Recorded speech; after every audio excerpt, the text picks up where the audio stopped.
So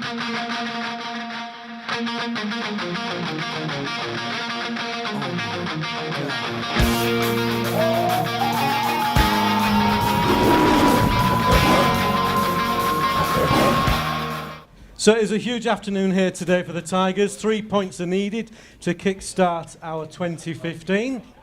The last time you were all here, arguably our best performance of the season, dismantling Everton on New Year's Day.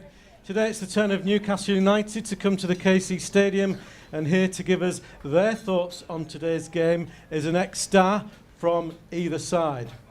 For the Tigers, please welcome the man who needs no introduction, our new club ambassador, Mr. Dean Windass.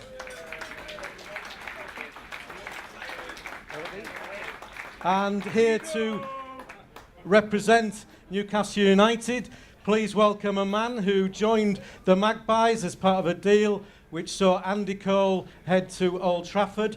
During his time on Tyneside, he made over 100 appearances during a famous time in the club's history. Ladies and gentlemen, please welcome Keith Gillespie. Sir Dean, a new role at the KC Stadium for the Tigers as our new ambassador. Exactly what does that mean? I've got to work for a living. At least I never got bored anyway, I'm happy with that, you know what I mean? No, it's just a great honour for me. I think that everybody knows, you know, I've always been Hull City through and through. Made sure I got that in, you know, Hull City going through. Don't be controversial now. No, it's just a great honour for me, obviously, being a Hull lad as well. So it's just gives me something to do during the day as well, going around local schools and that. And when you go to schools as well, it's probably when I played as a young kid. You know, I played at these schools as well before, so I'm at Francesco. That was a few years ago then, Dean? A few years ago. I'm at Francesco School on Monday morning, and obviously I went to Francesco School, so I'm looking forward to it. Great. Over to Keith. Welcome to the KC Stadium, Keith. You got some fans in as well. You've flown over from Belfast this morning. An autobiography released in 2013 last featured for Longford Town. They're in the League of Ireland Premier Division. What else have you been up to since then? Retired last season due to injury, my knee, just too many games over the years. But basically, a lot of work with autobiography for a year, promoted it and stuff. Getting into a little bit after dinner stuff now. So, what was the title of that autobiography? How Not to Be a Football Millionaire. I had to ask that one because there is a bit of a story to that, isn't there? Yeah, there's plenty of stories to that. But it's worth a good read, so I suggest you go and get it. Available from all good bookshops, no doubt. Exactly. Dean, great show last time out at the KC when we beat Everton, but that has been followed by the Cup exit, defeats at West Brom and West Ham. Today is a chance for the guys to bounce back, though. Well, I always say, and I say every week when I do this, is that you've got to win your home games to stay in the Premier League, and you know it's going to be a tough game today again.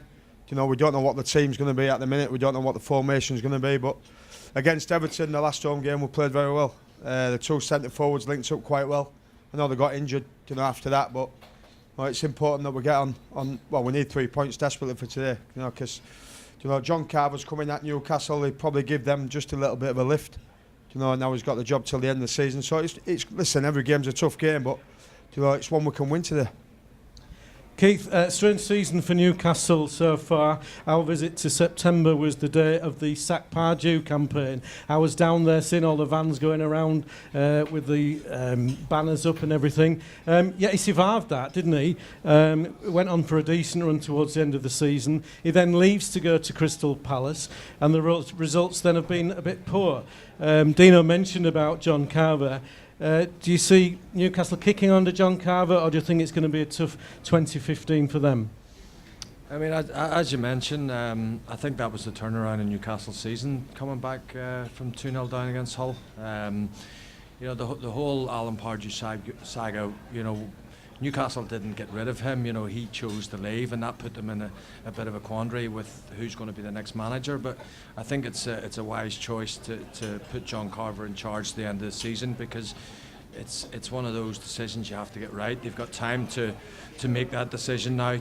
John Carver could do well to the end of the season and get the job now. That remains to be seen. But it's important for Newcastle they're going through a very difficult spell at the minute, but they do not want to get dragged into that sort of relegation saga where they're fighting for their lives again. The transfer window is nearly shut. What do you think they're lacking, Newcastle? What do they need? I think one thing with Newcastle is you always talk about great number 9s. You know, you talk about Shearers, Ferdinands, people like that there. They don't really have that number 9 who's a real good goal scorer. So I think they need to score a lot more goals, and they need to go out and buy a real centre forward who's going to do that. Dean, we talk about this most weeks, about the Tigers. The fans will be hoping to see Jelavic back in action, and maybe Hernandez too. How much have they been missed in the second half at West Bromwich Albion and of course at Upton Park, and can their returns make a difference if they are in the side today? I don't think Hernandez will play. I think Jelavic might play with Aluko up front, because Aluko obviously did well against West Ham. But as you say, it's important whoever plays today, you know, they're putting a performance again, you know, like they did against Everton. You know, we know we can play well when we do play well. So it's important that whoever plays up front or whoever plays in the team, that they work hard for each other, because that's all the supporters are asking. You know, bit of commitment, bit of desire, and it should be enough to beat Newcastle today. Should be enough. Finally, Keith, from you came up through the ranks at Manchester United with the likes of Beckham, Giggs, Scholes and Butt, and of course played at Old Trafford in the same team, skippered by our very own manager Steve Bruce. Just how important is Steve in the dressing room? Oh, he's a huge character.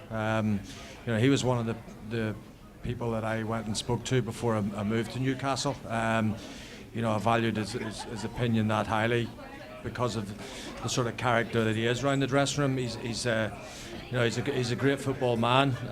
I think he's doing a really good job here at Hull. It's a difficult sort of period for him, but I think he's got the backing of the fans and the board, which is very important. And hopefully, I like Hull as a club. I always have done, and hopefully they can kick on, but not today. Not today, thanks. So on for the score predictions then from you, Keith. I'm going for a 2-1 away win. 2-1 for Newcastle. That please one table at least. But obviously Dino will tell us what's really going to happen. 2-1 home win.